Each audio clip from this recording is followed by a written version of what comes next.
Your Steve Jones Show podcast is loading now. The Steve Jones Show podcast is sponsored by Sunbury Motors, North 4th Street in Sunbury, and Sunbury Motors Kia, routes 11 and 15 in Hummel's Wharf. The legendary and outstanding play-by-play voice of the Steelers. Bill, welcome. It's so great to have you back.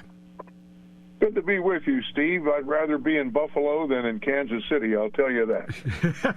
And that's the first time I ever heard that in January. I know. It probably will never happen again, but they're talking about global warming. I don't think that's a great example of it. No, I would not put that up before here. Hey, here's this one. Check it out. I want to start with Mason Rudolph. You've called every snap of his career. So my observation leading into a question will be from 30,000 feet. But it just seems to me in watching him, he seems like a calmer version in the pocket of Mason Rudolph. Yes or no? Well, there's no doubt about it. He, first of all, as a veteran of that many years in the league, even though many of those moments were spent watching rather than receiving snaps, he understands what it takes to be a winning quarterback. And you know what? I've always said, don't beat yourself. There are a couple of examples of very average quarterbacks winning Super Bowls. I don't have to name names, but we know who they are because they didn't beat themselves. And I think he knows that, understands it perfectly. And, I watched him as a junior and a senior at Oklahoma State. He and James Thomas destroyed Pitt the one year. And then the other year they won the game as well, but he wasn't as great. But I knew he had great potential, and I was happy they drafted him. Well, look, it's not as if I haven't been around Mike Yurcich the last 3 years, who was Mason's quarterback coach and coordinator at Oklahoma State. He always told me great things about him. Is he seeing the field better, and what has that offensive line meant to his ability to see the field? Well, and I think it's all a hand-in-glove thing. The offensive line has made him comfortable because he has the option of running the football, and it's not all on him.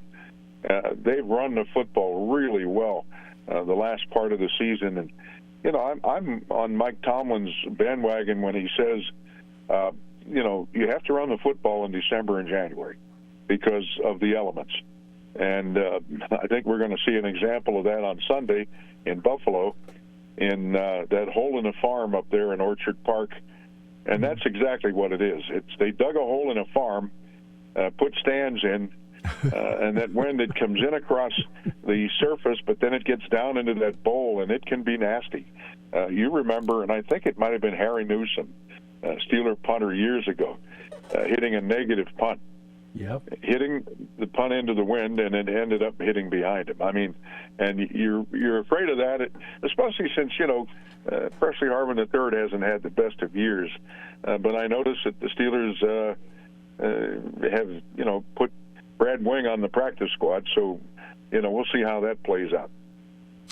I have to ask you about no T.J. Watt, because he's been ruled out of this game, and it's not as if it's the first time they've ever had to play without him. But how do they compensate? Because there are certain players, I think, that benefit when he's out there, that they get singled up instead of doubled or chipped. So how do they compensate without him out there? Well, as we saw with the safety position, which was decimated this year, at outside linebacker, we have depth all of a sudden with Nick Herbig, and Marcus Golden played his best game last week. He did. And so, I think you have depth there, but you're going to miss T.J. Watt. The record speaks for itself. Their record without him is not very good. And, it's not one person who can take his place. It's going to have to be done by committee and also scheming. But fortunately, at that outside backer position, they can afford a hit, albeit as big as T.J. Watt. When I had you on in the preseason, I asked you about Joey Porter Jr., and you said, Steve, he'll play, but he'll work his way in and then really play, and he can help. Now you've seen a full season of him. What has been your thought watching him play? He's the best shutdown corner we've had in quite a while. And, his tackling, he knows it's got to get better, but it's pretty good right now. And he's done a great job. So that'll be an interesting matchup on Sunday. Joey Porter Jr. and Stephon Diggs. That's who I'm sure he'll get as a guy on the other side of the line. I'm not sure that Gabe Davis is going to play, but they still have other receivers. But, in that kind of weather, I think the Steelers have to worry about Buffalo's ability to run. James Cook, 4.7. And guess who their second leading rusher is? Josh Allen, 4.7. Right. So they're going to have to contain that part of it in order to have a chance to win. Josh Allen gave us the Josh Allen thrill ride on Sunday night. 3 turnovers and then big plays. I mean, he is a thrill ride. Yeah, he is, and he's a gunslinger, and he doesn't care. I mean, 18 interceptions is not something you write home about. Right. But when you look at his rushing touchdowns combined with his passing touchdowns, I think that the number is 44, which is off the chart. Well, let me ask you. I mean, you've seen him play. I mean, what do you like about him, and what are a couple things that, if you were a Buffalo fan, would make you antsy? They have some designed runs for him, but he doesn't look to run. He's looking downfield, and those eyes are downfield, and then he just has that knack for it's time now, go. And sometimes he can get loose in that secondary and be a load, and he's not easy to tackle because he's a big man. He is a problem, and they're going to have to figure out a way to slow him down. There's no question about that. What about the tight end part of it? Thompson blocked well. We know Pat's been the better pass receiver. Then conversely, Dalton Kincaid out of Utah and Dawson Knox. In a game in conditions and considering the kind of routes that tight ends run, how important can they be in this game on Sunday? Yeah, they can be important, but again, are you going to, on a windy day in Buffalo with maybe some snow flurries or snow showers, are you going to live and die with the passing game? I doubt that. But, yes, they are blessed at tight end. And Kincaid is the real threat because he's not, the prototype tight end as is Dawson Knox. He's more of that flex tight end, that, big receiver. And, he's somebody you have to pay attention to. Yeah, but, I think we have to stop the running game or slow it down and then make Josh Allen throw the ball and then hope for the best. Yeah. I mean, because obviously Kincaid was on that Utah group that Penn State played last year in the Rose Bowl. So, I mean, you see how good he is. And this guy, in high school, didn't even play 2 years of high school football. He was like, okay, I'll take it up. Then he went to the University of San Diego. Really? Interesting route to get there. What's made Harris and Warren effective in conjunction with the offensive line? I think the phrase thunder and lightning applies. 2 different styles of running. You just love the way Jaylen Warren hits the hole. You love the way he spins, and he's got great balance. I'm sure if he wanted to be a great golfer, he could be a great golfer because of that great balance. And Najee, well, you have to deal with Najee, not only his obvious physical talent, change of direction, strong legs, but you have to deal with his demeanor.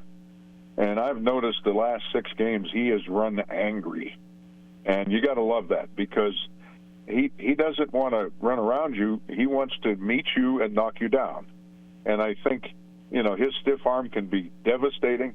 I just love the way he's come in to this part of the season as, I think, one of the top running backs in the whole game. Isaac Seumalo is not allowed a sack all season. I mean, and I know you're following the ball, Bill, but you see enough video and so forth. What's made him really good inside? He's got an indomitable spirit. He wants to not only block you, but he wants to embarrass you. And I just love that. And he also plays hurt. He was hurt last week, didn't practice, I don't think, at all, and then played a fine game in Baltimore. So that's one of the best acquisitions that we've seen. And next to him is Dan Moore Jr. Dan has struggled. I see Pro Football Focus has him as the 5th lowest rated tackle in the league.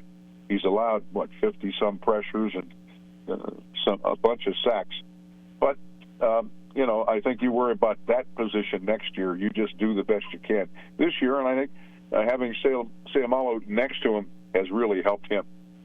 Yeah, and he has been a heck of a player for him. No question. You talked about the secondary play. We mentioned Joey.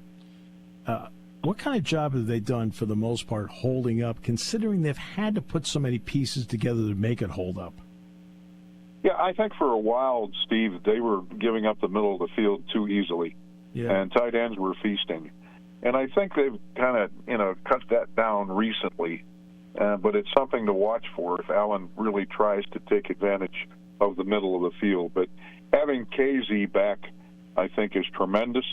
I know he's probably got a little rust to shake off, but knowing him, he's probably going to play above the line. I think Miles Killebrew jumped in there and did his best. I love Eric Rowe. I hope he's going to be available this week. We'll see the practice report later today. And Elijah Riley. So you're okay there now. I mean, for as hard hit as that position has been injury-wise, a lot of them have stepped up. You know Mike Tomlin as well as anybody. Veteran coach, been through it, won a Super Bowl. What does his intelligence and demeanor, what does that mean to a team that gets them to this point when a lot of people thought they might not get there? And, of course, the world is firing slings and arrows at him as he's doing it. In his own quiet way, he demands respect.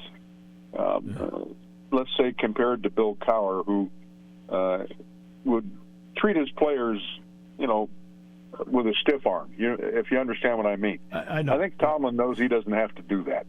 And as a result, he has their respect. I think they'd run through a wall for him. And I think if you talk to every one of them, they'd say that he's the best coach they've ever had.